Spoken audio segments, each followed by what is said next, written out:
Oh, hello. Welcome back to Joe Stunner Boxing. What do you think of the hat, deer stalker? Very Sherlock Holmes, isn't it? I found this in the cupboard, so I thought I'd wear it for this video. Not sure about this bit on top. It's a bit, looks like a helicopter rotors, like I'm going to take off or something, but yeah, one must have standards, sophistication and all that. If you're new to the channel, please subscribe. If you please, pretty please, I'm trying to build the channel up. Subscribe, please. Go on, be a love. If you like the video, hit the like button. If you don't like the video, hit the dislike button. You've got options, haven't you? That's what life's about.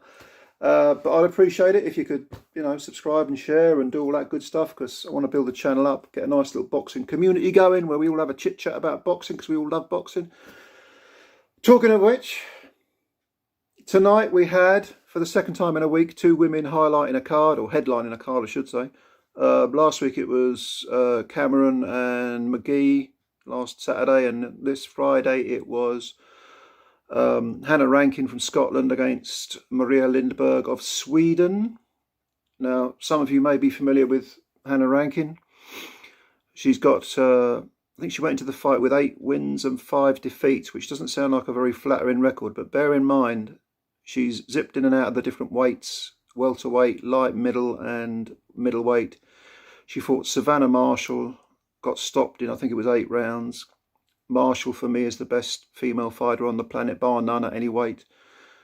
Very, very heavy-handed, a huge middleweight. And Hannah Rankin looks more like she looks to me like a welterweight stroke, super welter. But she was in against Lindberg. Now, Lindberg was last seen, again, in with Savannah Marshall. These girls have taken a beating off Savannah. She got stopped in 3 rounds, but she took the fight. I think it was about 48 hours notice, maybe even less. So she immediately flew to Britain. Eddie Hearn needed an opponent. She went in with Savannah Marshall and got chinned in 3. Not really a surprise, because she's not middleweight. Plus the fact she's 44, which is old for any fighter.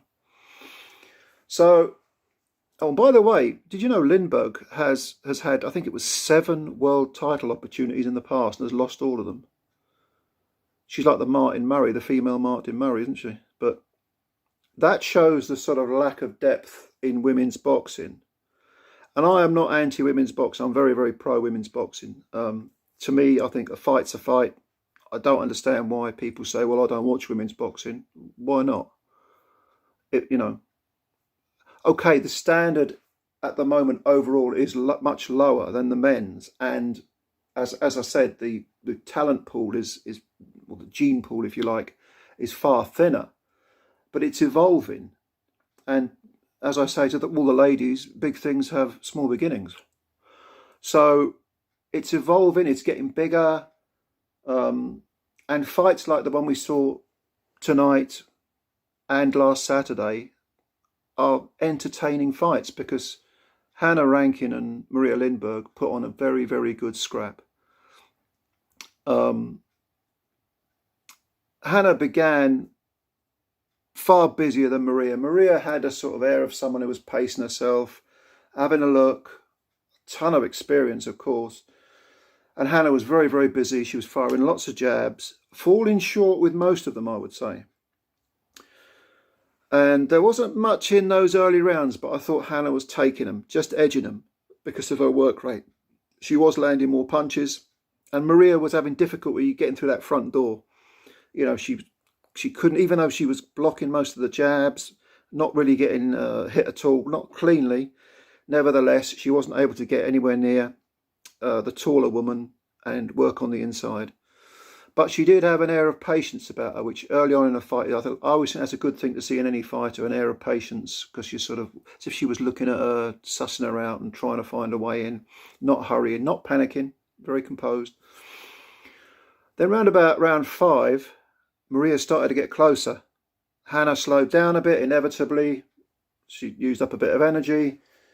There was a couple of occasions, I think, is it the 5th round, where Maria landed individual punches which suggested she really was getting closer.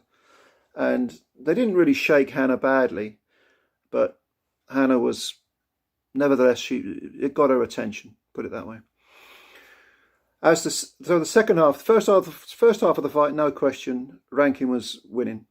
Second half of the fight, Maria Lindberg comes into it far more, and by round 7 and 8, she dragged Hannah into a bit of a scrap. Hannah was still trying to jab and use her feet, but she was having to exchange. Maria was much, much closer, and when she got closer, she let her fists go and was having some success. The last 3 rounds were very exciting. I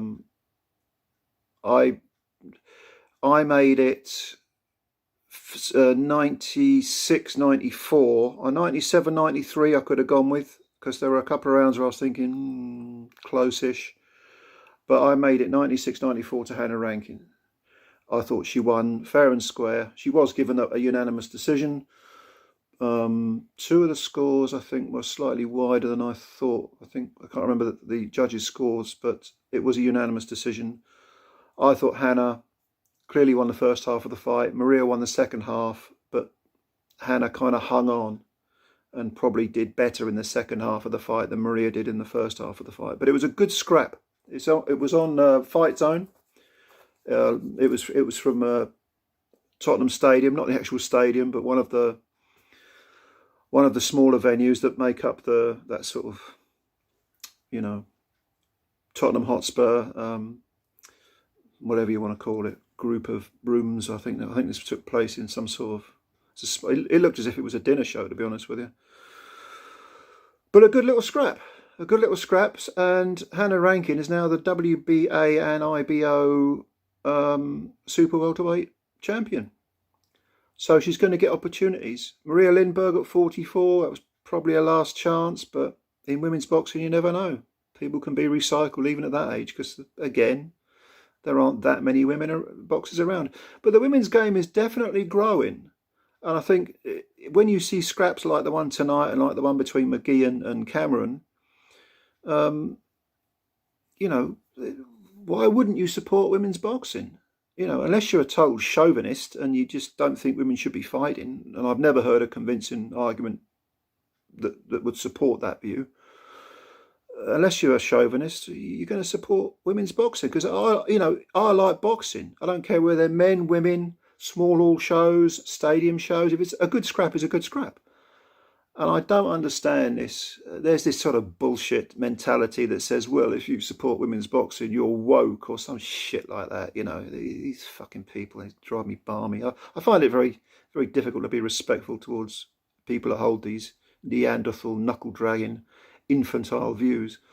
So my message would be support women's boxing, because there's a lot of talent out there, and there's a lot of good scraps between the women. And even though I still think the women should fight 3-minute rounds rather than 2-minute rounds, and maybe 12 instead of 10 for a world title, nevertheless there are advantages to the shorter rounds and the shorter duration, because it means the women have to get their work done quicker, which means more action. You see, maybe 12 2-minute rounds is a good compromise. I don't know. What do you think?